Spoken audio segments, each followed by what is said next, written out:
আমার চাচাকে দেখছি দিন রাত পরিশ্রম করতে, দেশের জন্য কাজ করতেছে, মানুষের জন্য কাজ করতেছে। এটা হচ্ছে আমাদের ফার্স্ট প্রায়োরিটি। সে পরিশ্রমের জন্য আমি তাকে অনেক ভালোবাসি। আমাদের দেশের অনেক অনেক ক্রিটিক্যাল সময় আমরা দেখছি নিজের যান ঝুঁকি নিয়ে একটা চাচার কাজ করছে। ভাই আসসালামু আলাইকুম। দেশে চোর বাটপারে ভরে গেছে। এখন দেখেন তাদের মুখের যে বাণীগুলি রয়েছে, তারা কি বলছে যে এক চাটুকার আর এক চাটুকারে প্রশংসা করছে।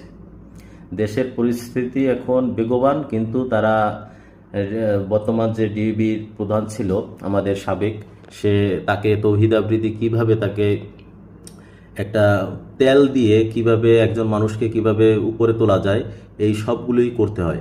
সাধারণত যাদের টিভি চ্যানেলের মালিক থাকে আর যারা টিভির প্রতিবেদন তৈরি করে, তাদের এরম চাটুকার প্রয়োজন আছে। এরম ঘরে ঘরে দুই একজন চাটুকার হওয়া প্রয়োজন।